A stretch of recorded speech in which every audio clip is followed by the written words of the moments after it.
ఏపీలో కూటమి ఎమ్మెల్యేలో 94% మందిపై కేసులున్నాయంటూ తాజాగా వెలువడ్డ ఓ రిపోర్టు కలకలం రేపింది. దీనిపై శాసనమండలిలో హోంమంత్రి వంగలపూడి అనిత స్పందించారు.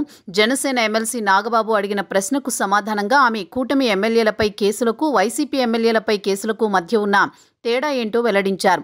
అయితే దీంతో సంతృప్తి చెందని వైసీపీ ఎమ్మెల్సీలు మండలి నుంచి వాకౌట్ చేశారు. గత వైసీపీ ప్రభుత్వం అమలు చేసిన తప్పుడు, అక్రమ కేసులపై శాసనమండలిలో జరిగిన చర్చలో జనసేన ఎమ్మెల్సీ కొణిదెల నాగబాబు అడిగిన ప్రశ్నలకు హోంమంత్రి స్పందించి కీలక వ్యాఖ్యలు చేశారు.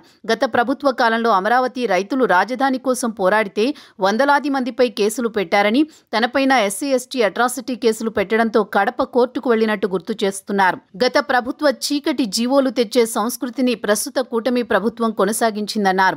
అన్ని కేసులను చట్ట ప్రకారం పరిశీలించి పరిష్కారానికి చర్యలు తీసుకుంటున్నామని అనిత తెలిపారు. సిపిఎస్ రద్దు కోరుతూ ఉద్యమించిన టీచర్లపై నమోదైన కేసుల్లో 80% ఎత్తివేశామని, మిగిలిన కేసులు పరిష్కారానికి కూడా చర్యలు తీసుకుంటున్నట్లు తెలిపారు. వైసీపీ ప్రభుత్వం 2019 నుండి 2024 మధ్యకాలంలో మొత్తం 3116 తప్పుడు కేసులు పెట్టిందని అనిత తెలిపారు. ఈ కేసుల్లో రాజకీయ నాయకులు, మీడియా ప్రతినిధులు, సామాజిక మాధ్యమాల్లో ప్రభుత్వంపై అభిప్రాయాలు వ్యక్తం చేసిన సాధారణ ప్రజలపై కూడా కేసులు పెట్టారు. కేవలం ప్రభుత్వాన్ని ప్రశ్నించినందుకే, సోషల్ మీడియాలో పోస్టు పెట్టినందుకే లేదా ఫార్వర్డ్ చేసినందుకే ప్రజలపై కేసులు పెట్టారని అనిత ఆరోపించారు. అమరావతి రైతులు రాజధాని కోసం చేసిన ఉద్యమంలో వందలాది కేసులు నమోదయ్యాయని గుర్తు చేశారు.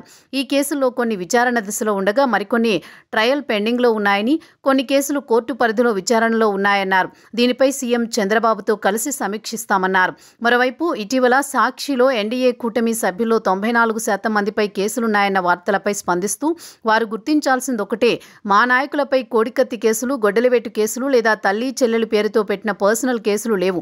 ఇవన్నీ రాజకీయ కేసులే. గత ప్రభుత్వ తప్పుడు విధానాలను ఎత్తి చూపినందుకు మాత్రమే కేసులు నమోదయ్యాయని హోంమంత్రి స్పష్టం చేశారు.